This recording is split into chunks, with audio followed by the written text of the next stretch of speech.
Welcome back to Pufflepop. Before we continue, here's a quick recap of what happened in the last chapter. The blood moon rose over Blackwood Valley, signaling the start of the ancient covenant. Chosen by fate, Elara Ashbourne was summoned to fulfill a centuries-old tradition that no one had ever dared to refuse. When three powerful Alpha brothers arrived to escort her to Moonfang Citadel, Elara stood her ground, refusing to go. But everything changed when Alpha King Kale noticed the silver pendant around her neck, a relic believed to have disappeared with the legendary First Moon Queen centuries ago. As the chapter came to a close, a mysterious voice echoed from the shadows. "The heir has finally awakened. Begin the hunt." Now, with danger closing in and countless questions left unanswered, Elara's journey is only just beginning. Chapter 2. Crossing the Threshold. The moonlight filtered through the dense canopy as Elara followed the three men deeper into the forest. Each step felt heavier than the last, the weight of what was to come pressing down on her chest. The air was thick with the scent of pine and earth, but beneath it lingered something older, something primal. Kale Draven, the Alpha King who had spoken first, walked with a steady confidence. His amber eyes never left her, observing, calculating. Beside him, Ronan moved silently, muscles taut like a coiled spring, while Lucien's easy smile barely masked the tension beneath his calm demeanor. "Elara," Kael's voice broke the silence, low and steady. "Do you understand what it means to be chosen?" She swallowed hard, words caught in her throat.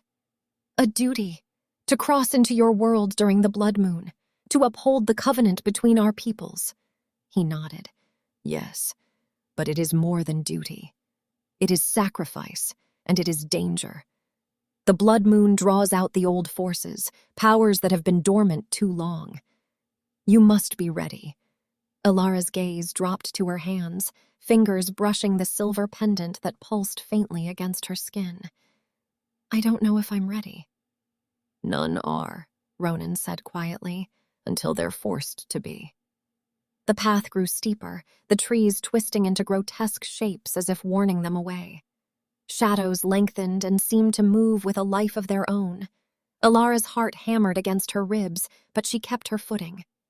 Suddenly, they reached a clearing. At its center stood a towering archway carved from black stone, etched with ancient runes that shimmered faintly under the blood moon's light. "This is the Veil," Lucien said, stepping forward. "The gateway between your world and ours." Kael approached the arch, placing a hand on the stone. The runes flared to life, casting a silver glow around them. Elara felt a pull, a tug at her very soul. "Beyond this," Kael said, "lies Moonfang Citadel, and your destiny." Taking a deep breath, Elara stepped forward, her hand reaching out to the glowing runes. The moment her fingers touched the stone, a surge of power shot through her, blinding and fierce. When she opened her eyes, the world had changed. The forest was no longer the same. The air crackled with magic. The blood moon hung larger and redder, casting a haunting glow over a realm both beautiful and terrifying. Elara Ashbourne had crossed the threshold. There was no turning back. The true journey had only just begun. This is the Blood Moon Covenant,